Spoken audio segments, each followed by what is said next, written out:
भगवान देवाधिदेव महादेव की कथा। शंभो शरणे पड़ी मांगू घड़ी दुख दया करी।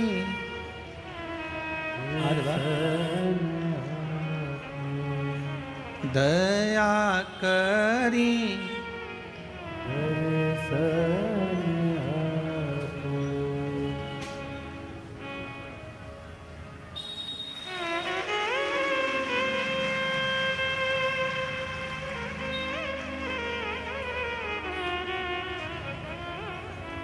शंभो शरणे पड़े मांगू घड़ी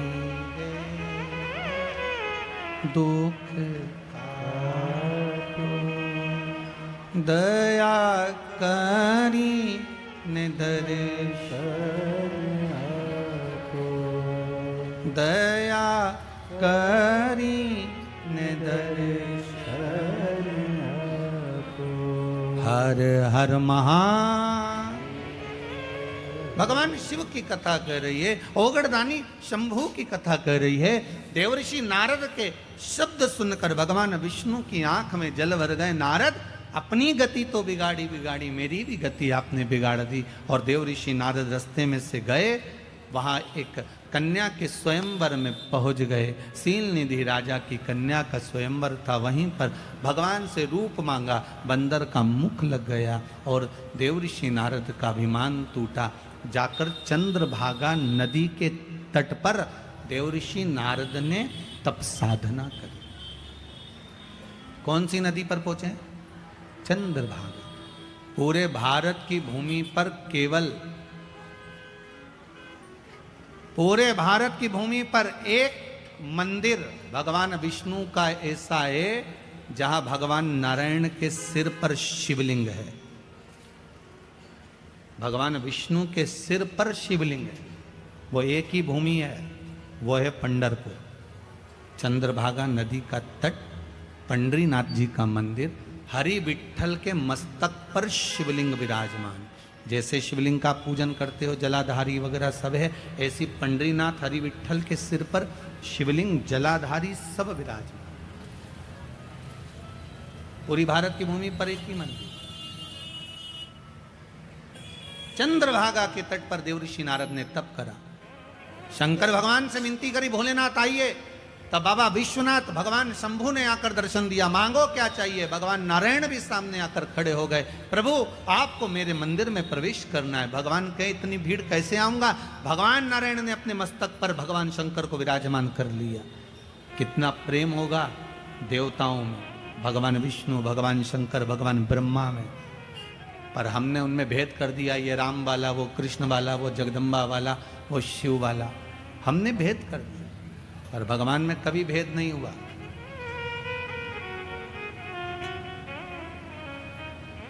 भगवान में कभी भेद नहीं, तीनों एक है, तीनों में कोई विषमता नहीं। बस हमारी दृष्टि का भेद हो सकता है। हम जैसा चश्मा लगाएंगे वैसा ही तो हमको दिखेगा। हम पहले भी आपको कहें, काला चश्मा लगाओगे सब काला दिखेगा, लाल चश्मा लगाओगे सब लाल दिखेगा, पीला लगाओगे तो पीला दिखेगा। कामी को कामी नजर आता है, अहंकारी को अहंकारी नजर आता है, तृष्णावान को तृष्णावान नजर आता है, साहूकार को साहूकार नजर आता है, बेईमान को बेईमान नजर आता है, ईमानदार को ईमानदार नजर आता है, धर्मात्मा को धर्मात्मा नजर आता है, पुण्यात्मा को पुण्यात्मा नजर आता है, संत को संत, भगवंत को भगवंत नजर आता है, साधु को सब साधु नजर आते हैं। आपकी दृष्टि जैसी होगी, सामने की सृष्टि वैसी ही नजर आएगी। संत तुकाराम जी को रात्रि में नींद नहीं आ रही थी, दरवाजे के बाहर जाकर बैठ गए थे। वहां से 4 चोर चोरी करने जा रहे थे। तुकाराम जी को लगा इतनी रात को ना जाने किसको कौन सा काम अड़ गया, चलो मैं इनकी हेल्प कर देता हूं। संत थे, सब संत नजर आ गए, साधु को सब साधु नजर आ गए। संत तुकाराम जी उनकी हेल्प करने के लिए, उनको सहयोग करने के लिए उनके पीछे जाने लगे। चोरों ने विचार करा तुकाराम आ रहा है, किसी को बता देगा। एक चोर ने कहा चिंता मत करो, अपनी टोली में शामिल कर लो। अपनी टोली में? हाँ। चारों ने कहा सुनो तुकाराम, हमारे साथ चल रहे हो, चलो, मना नहीं है। आधा आधा तुमको भी दे देंगे। तुकाराम जी को लगा कि इनका जो काम होगा आधा मुझे दे देंगे। अच्छा, हेल्प कर दूंगा, फ्री तो बैठा हूँ रात को, करना क्या है, आधी रात को फ्री तो हूँ, चलो। तुकाराम जी जैसे ही गए तो चारों की चारों चोर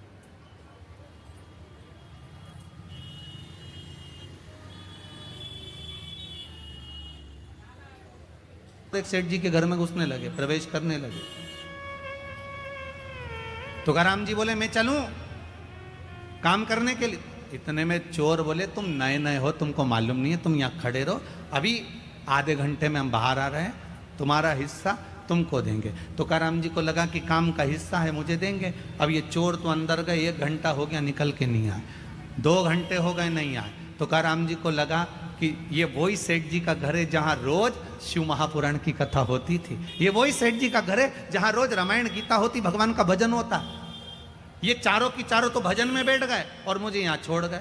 मैं भी कितना पागल कि यहाँ खड़ा हूँ, अंदर जाता हूँ। और संत तुकाराम जी जैसे ही अंदर गए, अंदर जाकर उन्होंने जो भगवान का दर्शन करा, एक फोटो दिख गया उनको, फोटो में हरि विट्ठल दिख गए। तुकाराम जी ने जेब में से करताल निकाली, निकालते से बजाने लगे विट्ठल विट्ठल विट्ठल। जैसे ही करने लगे, चारों की चारों चोरों ने सोचा तुकाराम अंदर आ गया, चारों कोई पलंग के नीचे, कोई ऊपर छुप गए। इतने में सेठ जी के नेत्र खुल गए, सेठ जी बाहर आए, गुरुदेव आप आए हो। जिस गुरु को बुलाने के लिए मेरी जिंदगी लग गई, वो गुरु आज तक मेरे घर पर नहीं आया, आज आधी रात को मेरा गुरु मेरे दरवाजे पर आया। गुरुदेव आप आए हो, मैं अभी पानी लेकर आता हूं। और सेठ जी भागे पानी लेने के लिए। पानी लेने जैसे सेठ जी गए, वैसे वापिस लौट कर आ गए, पानी नहीं लाए। और लेने गए थे पानी, वापिस आए और आते से पूछा, गुरुदेव आप तो कभी अकेले नहीं जाते थे, आज अकेले कैसे आ गए गुरुदेव। संत तुकाराम जी बोले, कौन बोलता है अकेले आए, 2 पलंग के नीचे 2 ऊपर हैं। कहा किसने कि अकेले आए, 2 नीचे 2 ऊपर। चोरों ने सोचा ये तो जूते खिलवाएगा, अब तो निकलो बाहर। चारों बाहर निकल के तुकाराम जी के पास खड़े हो गए। सेठ जी गए जल लेने, पानी पिलाया, अंदर गए श्रीफल लाए 5 माला लाए, 5 स्वर्ण की मुद्रा लाए, 5 को दी, प्रणाम करा। प्रणाम कर कर तुकाराम जी से कहा, गुरुदेव ऐसी कृपा और करना, आते रहना। तुकाराम जी बोले, वो तो इनकी कृपा है जो हम यहाँ आ गए, नहीं तो हम कैसे आते। इतने में तुकाराम जी वापस बाहर निकलने लगे। सेठ जी ने चारों चोरों के चरण पकड़ लिए, भैया बड़ी करुणा करी आपने, जो हमारे गुरु जी को लेकर आ गए। इतने में चोरों की आंखों से जल बह रहा था।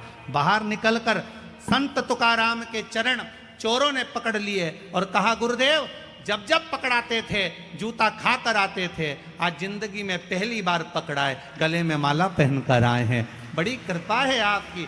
इतने में तुकाराम जी ने कहा, सुनो, संतों के पीछे चलोगे तो माला ही मिलेगी, और कामियों के पीछे, चोरों के पीछे चढ़ोगे तो जूते की माला ही मिलेगी। ये संत, साधु, सन्यासी, तपस्वी, साधक, उपासक, भगवंत जितने हैं, इनके पीछे चलने पर, भजन में जाने पर, कीर्तन में जाने पर, नाम स्मरण करने पर, भगवान की भक्ति में डूबने पर जो मिलता है वो दुनिया में किसी को नहीं मिल सकता। वो सुख है, वो सुख है।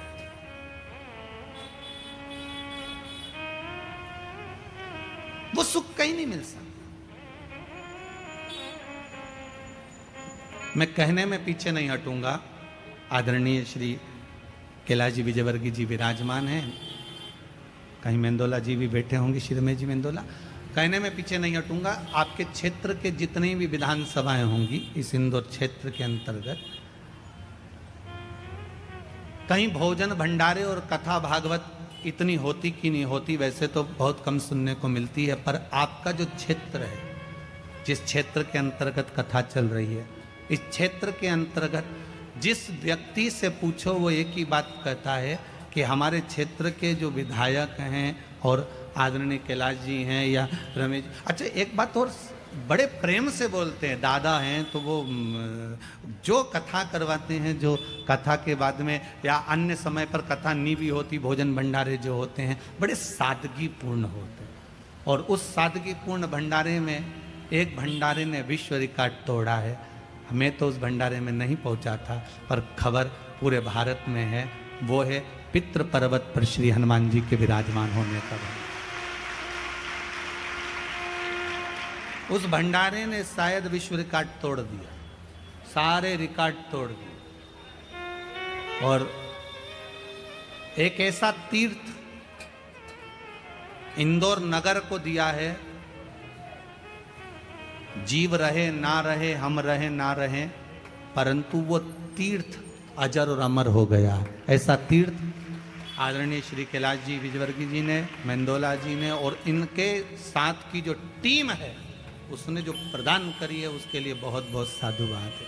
वो बहुत बहुत अच्छी एक पहल और एक आनंद, बाबा की कृपा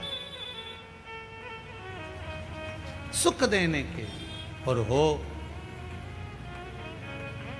संतों के पीछे चलना। तुकाराम जी की कथा कहती है, यहां भगवान विष्णु का चरित्र कर रहा है। देवऋषि नारद का अभिमान तोड़ दिया गया। भगवान नारद जी का अहंकार था, अभिमान था, वो टूट गया। बानर का जो मुख लगा था वो छूट गया, भक्ति में लीन।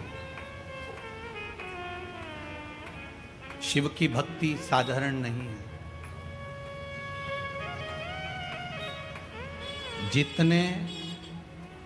जितने हमारे यहां पर जैसे कहते हैं ये ब्राह्मण है, ये माहेश्वरी है, ये अग्रवाल है, ये ताम्रकार है, ये स्वर्णकार है, ये चौरसिया है, ये वर्मा है, जैसे हमारे यहाँ कहते हैं ये सेन है, ये चर्मकार है, ये दर्जी समाज से है। हमारे यहाँ कहते हैं इन सब के जितने भी पुराने पुराने गुरु हुए हैं, उन गुरुओं को उठाकर देखना, जितने भी इनको वंश में रहे हैं वो सब शिव के उपासक रहे, शंकर के उपासक। शिव की आराधना के बिना कुछ मिला ही नहीं, जितने मिले। महाराज भगवान राम जी के दो पुत्र लव और कुश, भगवान कुश की 34वीं पीढ़ी में, भगवान कुश की 34वीं पीढ़ी में श्री अग्रसेन महाराज का जन्म हुआ था, जिससे अग्रवाल समाज की वंश की उत्पत्ति माना गया। 34वीं पीढ़ी में। और श्री वल्लभ सेन जी जो श्री अग्रसेन जी महाराज के पिता हैं, वल्लभ सेन जी, उनकी जो धर्म पत्नी थी भगवती देवी जी, विदर्भ की थी। विदर्भ से दो माताएं हमारे यहाँ आई थी, एक सूर्यवंश में, एक चंद्रवंश में। सूर्यवंश में वल्लभ सेन जी की जो धर्म पत्नी है वो विदर्भ की है भगवती माता जी, और विदर्भ से ही श्री रुक्मणी माता जी जो भगवान कृष्ण की धर्म पत्नी है। ये दो विदर्भ से आई।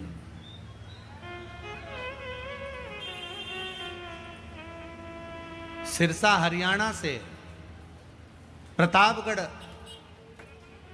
हिसार से ये अग्रसेन महाराज जी के पिता विदर्भ से आई थी। उनके मन में एक भाव जागृत हो गया था कि मैं सूर्यवंश की बहू हूं। राम जी के वंश में 34वीं पीढ़ी में, कुश के अंतर्गत 34वीं पीढ़ी में हमारा जन्म हुआ है। हम यहां आए हैं, क्यों ना राम जैसा पुत्र मेरे घर में उत्पन्न होना चाहिए। तो उन्होंने वल्लभ सेन जी से निवेदन करा था कि मेरे गर्भ से जो संतान हो वो भगवान की भजन करने वाली और जगत का कल्याण करने वाली हो, ऐसी कोई संतान हो। तो भगवती देवी जी ने जब अपने पति वल्लभ सेन जी से निवेदन करा तो वल्लभ सेन जी ने कहा एक काम करना, शिव की आराधना करना, शंकर का भजन करना। और वल्लभ सेन और माता भगवती देवी ने दोनों ने जब शंकर की आराधना करी, स्वयं शंकर भगवान ने आकर कहा कि तुम्हारे गर्भ में जो बालक होगा वो राम जैसा ही कीर्तिवान होगा, कोई साधारण नहीं हो सकता। और मां भगवती के गर्भ से जो बालक हुए वो अग्रसेन जी हुए। और एक बात का स्मरण आपके जीवन में रहे, जैसे मां अहिल्या ने हर पल, माता अहिल्या हर पल शंकर जी को साथ लेकर चलती थी, ऐसे ही अग्रसेन महाराज जब जब किसी काम से, जैसे हिसार के अंतर्गत जब पानी नहीं गिरा तो उन्होंने शंकर का अनुमोदन करा और शिव भगवान प्रकट होकर उनके लिए जल वृष्टि कर गए।